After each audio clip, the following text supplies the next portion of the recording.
Hey there. Um, The Secret Garden by Frances Hodgson Burnett, Chapter 23, Magic. Do y'all believe in magic? Dr. Craven had been waiting some time at the house when they returned to it. He had indeed begun to wonder if it might not be wise to send someone out to explore the garden paths. When Colin was brought back to his room, the poor man looked him over seriously. "You should not have stayed so long," he said. "You must not overexert yourself." "I'm not tired at all," said Colin. "It has made me well. Tomorrow I'm going out in the morning as well as in the afternoon." "I am not sure I can allow that," answered Dr. Craven. "I'm afraid it would not be wise." "It would not be wise to try to stop me," said Colin quite seriously. "I am going." Even Mary had found out that one of Colin's chief peculiarities was that he did not know in the least what a rude little brute he was, with his way of ordering people about. He had lived on a sort of desert island all his life, and as he had been the king of it, he had made his own manners and had had no one to compare himself with.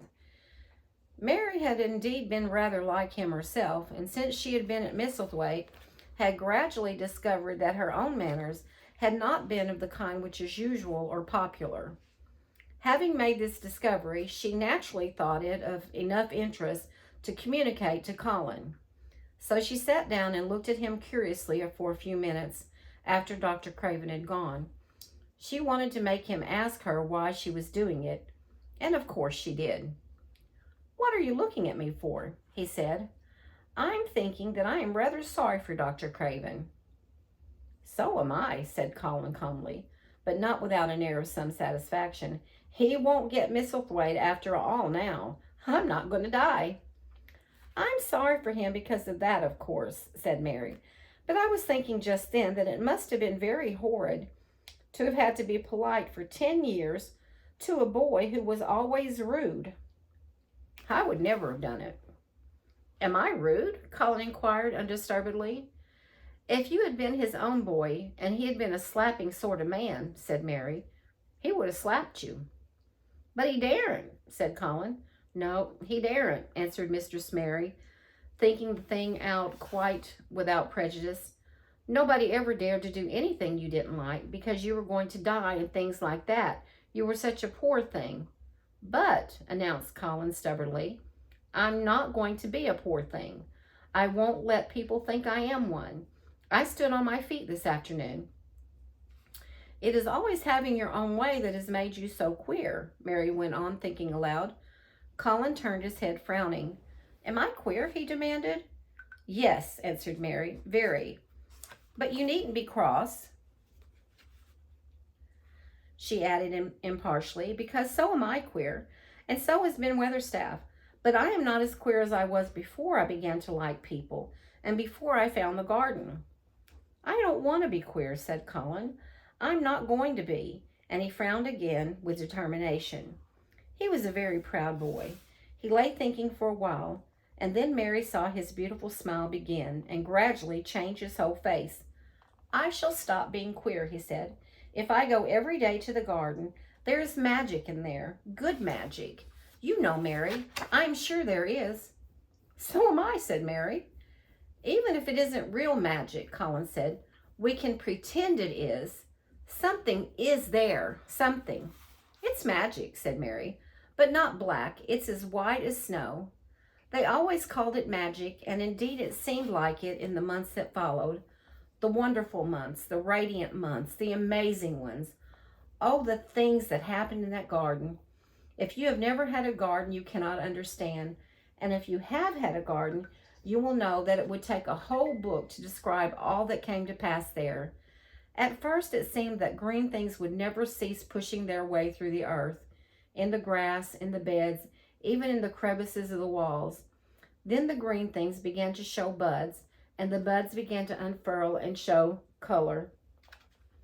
Every shade of blue, every shade of purple, every tint and hue of crimson. In its happy days, flowers had been tucked away into every inch and hole and corner.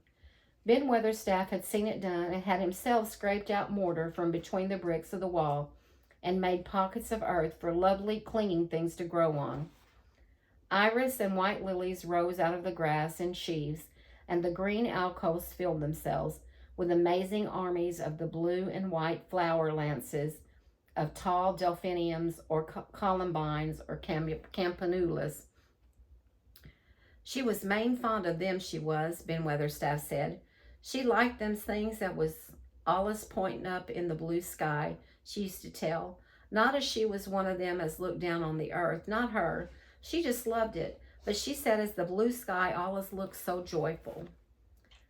The seeds Dickon and Mary had planted grew as if fairies had tended them. Satiny poppies of all tints danced in the breeze by the score, gaily defying flowers which had lived in the garden for years, and which, it might be confessed, seemed rather to wonder how such new people had got there. And the roses, rising out of the grass, tangled round the sundial, wreathing the tree trunks and hanging from their branches, climbing up the walls and spreading over them with long garlands following in cascades. They came alive day by day, hour by hour. Fair, fresh leaves and buds, tiny at first, but swelling and working magic until they burst and uncurled into cups of scent, delicately spilling themselves over their brims and filling the garden air. Colin saw it all, watching each change as it took place. Every morning he was brought out, and every hour of each day when it didn't rain he spent in the garden. Even gray days pleased him. He would lie on the grass watching things growing, he said. If you watched long enough, he declared, you could see buds unsheathe themselves. Also, you could make the acquaintance of strange, busy insect things running about on various unknown but evidently serious errands, sometimes carrying tiny scraps of straw or feather or food or climbing blades of grass as if they were trees from whose tops one could look out to explore the country. A mole throwing up its mound at the end of its burrow and making its way out at last with the long nailed paws, which looked so much like elfish hands, had absorbed him one whole morning. Ants' ways, beetles' ways, bees' ways, frogs' ways, birds' ways, plants' ways gave him a new world to explore, and when Dickon revealed them all and added foxes' ways, otters' ways, ferrets' ways, squirrels' ways, and trouts and water rats and badgers' ways, there was no end to the things to talk about and think over. And this was not the half of the magic. The fact that he had really once stood on his feet had set Colin thinking tremendously. And when Mary told him of the spell she had worked, he was excited and approved of it greatly. He talked of it constantly. Of course, there must be lots of magic in the world, he said wisely one day. But people don't know what it is like or how to make it. Perhaps the beginning is just to say nice things are going to happen until you make them happen. I'm going to try an experiment. The next morning, when they went to the secret garden, he sent at once for Ben Weatherstaff. Ben came as quickly as he could and found the Rajah standing on his feet under a tree and looking very grand, but also very beautiful. Good morning, Ben Weatherstaff, he said. I want you and Dickon and Miss Mary to stand in a row and listen to me, because I'm going to tell you something very important. Aye, aye, sir, answered Ben Weatherstaff, touching his forehead. One of the long-concealed charms of Ben Weatherstaff was that in his boyhood he had once run away to sea and had made voyages, so he could reply like a sailor. I'm going to try a scientific experiment, explained the Rajah. When I grow up, I'm going to make great scientific discoveries, and I'm going to begin now with this experiment. Aye, aye, sir, said Ben Weatherstaff promptly, though this was the first time he had heard of great scientific discoveries. It was the first time Mary had heard of them either, but even at this stage she had begun to realize that, queer as he was, Colin had read about a great many singular things and was somehow a very convincing sort of boy. When he held up his head and fixed his strange eyes on you, it seemed as if you believed him almost in spite of yourself, though he was only 10 years old, going on 11. At this moment, he was especially convincing because he suddenly felt the fascination of actually making a sort of speech like a grown-up person. The great scientific discoveries I am going to make, he went on, will be about magic. Magic is a great thing, and scarcely anyone knows anything about it except a few people in old books, and Mary a little, because she was born in India where there are fakers. I believe Dickon knows some magic, but perhaps he doesn't know he knows it. He charms animals and people. I would never have let him come to see me if he had not been an animal charmer, which is a boy charmer too, because a boy is an animal. I'm sure there is magic in everything, only we have not sense enough to get a hold of it and make it do things for us, like electricity and horses and steam. This sounded so imposing that Ben Weatherstaff became quite excited and really could not keep still. "Aye, aye, sir," he said, and he began to stand up quite straight. "When Mary found this garden, it looked quite dead," the orator proceeded. "Then something began pushing things up out of the soil and making things out of nothing. One day things weren't there, and another they were. I had never watched things before, and it made me feel very curious. Scientific people are always very curious, and I am going to be scientific. I keep saying to myself, what is it? What is it? It's something. It can't be nothing. I don't know its name, so I call it magic. I've never seen the sun rise, but Mary and Dickon have, and from what they tell me, I am sure that is magic too.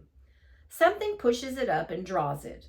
Sometimes, since I've been in the garden, I've looked up through the trees at the sky, and I've had a strange feeling of being happy, as if something were pushing and drawing in my chest and making me breathe fast. Magic is always pushing and drawing and making things out of nothing. Everything is made out of magic. Leaves and trees, flowers and birds, badgers and foxes and squirrels and people. So it must be all around us. In this garden, in all the places, the magic in this garden has made me stand up and know I'm going to live to be a man. I'm going to make the scientific experiment of trying to get some and put it in myself and make it push and draw me and make me strong. I don't know how to do it, but I think that if you keep thinking about it and calling it, perhaps it will come. Perhaps that is the first baby way to get it. When I was going to try to stand that first time, Mary kept saying to herself as fast as she could, "You can do it, you can do it." And I did it. I had to try myself at the same time, of course, but her magic helped me. And so did Dickens. Every morning and evening, and as often in the daytime as I can remember, I am going to say, magic is in me, magic is making me well. I'm going to be as strong as Dickon, as strong as Dickon. And you must all do it too. That is my experiment. Will you help, Ben Weatherstaff? Aye, aye, sir, said Ben Weatherstaff. Aye, aye. If you keep doing it every day as regularly as soldiers go through drill, we shall see what will happen and find out if this experiment succeeds. You learn things by saying them over and over and thinking about them until they stay in your mind forever. And I think it will be the same with magic. If you keep calling it to come to you and help you, it will get to be part of you and it will stay and do things. I once heard an officer in India tell my mother that there were fakers who said words over and over thousands of times, said Mary. I've heard Jim Fettleworth's wife say the same thing over thousands of times, calling Jim a drunken brute, said Ben Weatherstaff dryly. Some had always come of that, sure enough. He gave her a good hiding and went to the Blue Line and got as drunk as a lord.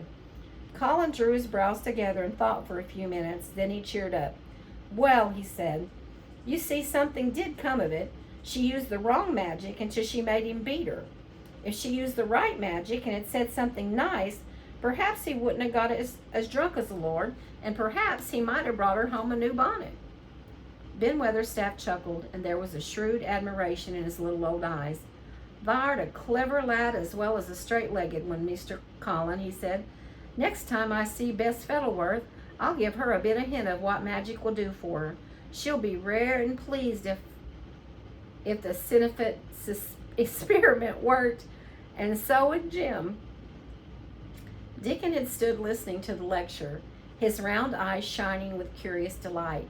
Nut and Shell were on his shoulders, and he held a long-eared white rabbit in his arm and stroked it softly while it laid its ears along its back and enjoyed itself.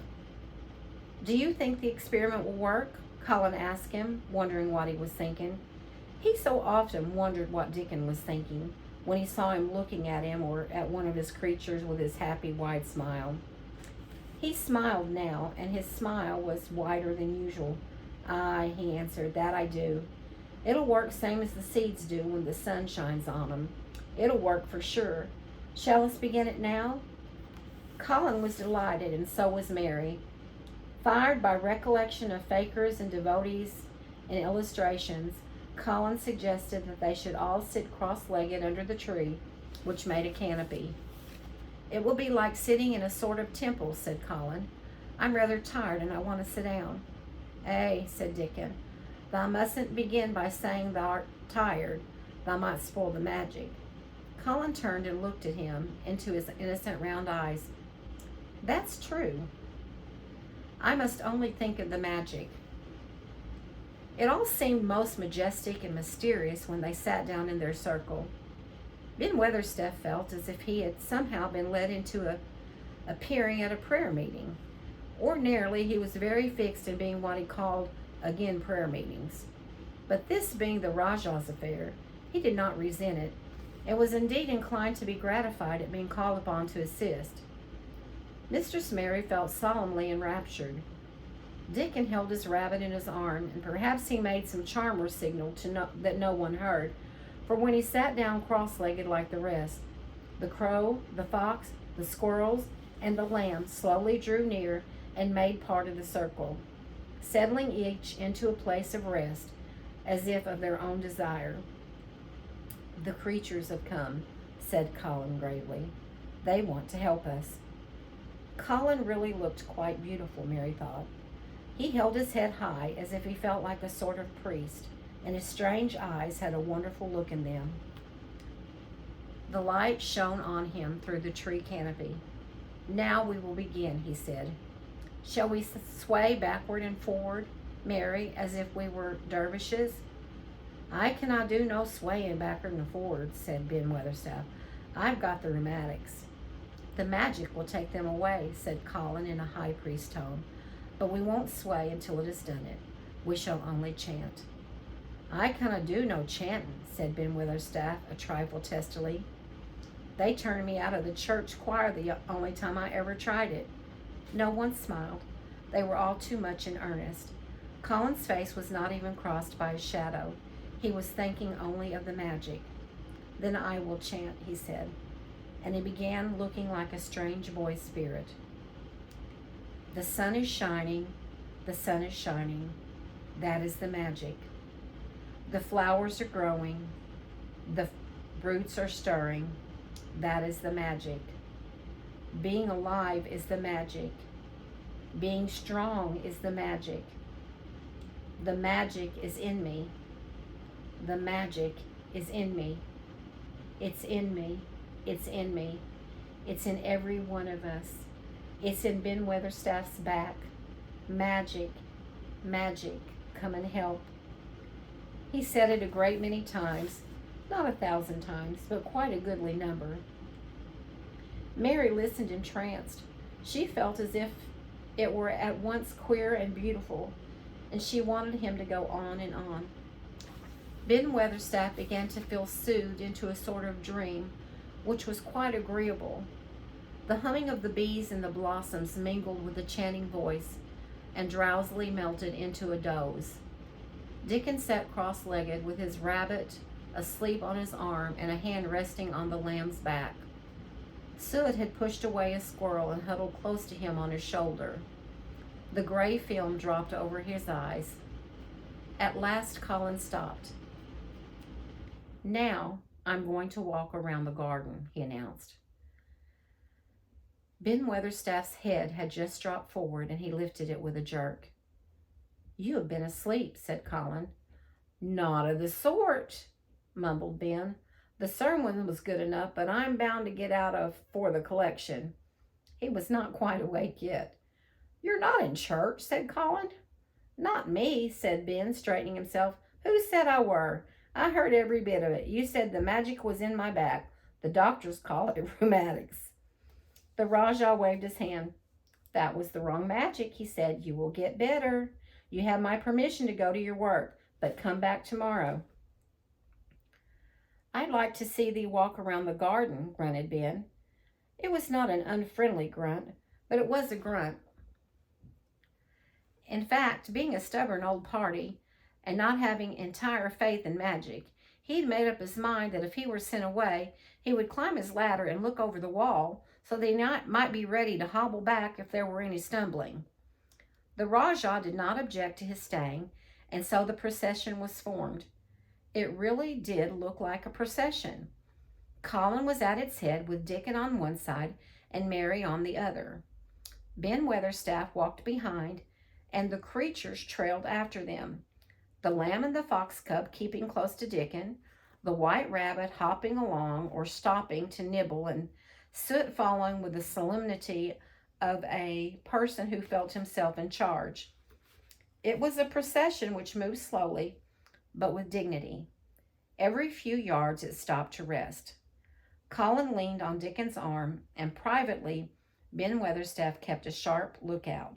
But now and then Colin took his hand from its support and walked a few steps alone. His head was held up all the time, and he looked very grand. The magic is in me. The magic is in me, he kept saying. The magic is making me strong. I can feel it. I can feel it. It seemed very certain that something was upholding and uplifting him. He sat on the seats in the alcoves, and once or twice he sat down on the grass, and several times he paused in the path and leaned on Dickon. But he would not give up until he had gone all round the garden. When he returned to the canopy tree, his cheeks were flushed, and he looked triumphant. I did it! The magic worked, he cried. That is my first scientific discovery. What will Dr. Craven say? Broke out Mary. He won't say anything, Colin answered, because he will not be told. This is to be the biggest secret of all. No one is to know anything about it until I have grown so strong that I can walk and run like any other boy.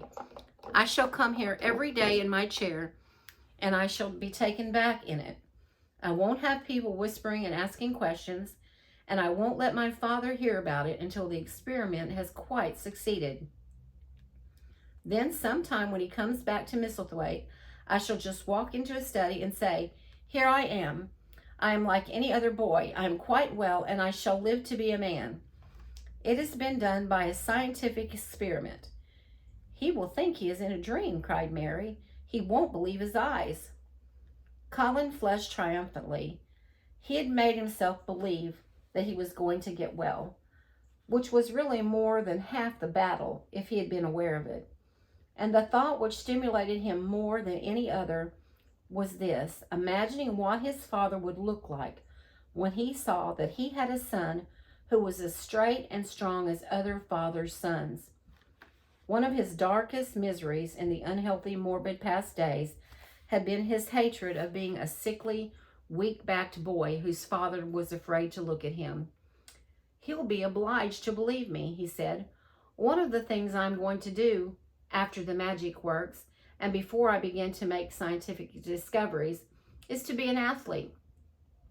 We shall have thee taken to boxing in a week or so, said Ben Weatherstaff.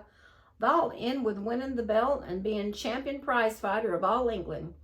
Colin fixed his eyes on him sternly. Weatherstaff, he said, that is disrespectful. You must not take liberties because you are in on the secret. However much magic works, I shall not be a prize fighter. I shall be a scientific discoverer. Ax pardon, sir, answered Ben, touching his forehead in a salute. I ought to have seen it wasn't a joking matter. But his eyes twinkled, and secretly he was immensely pleased. He really did not mind being snubbed, since the snubbing meant that the lad was gaining strength and spirit.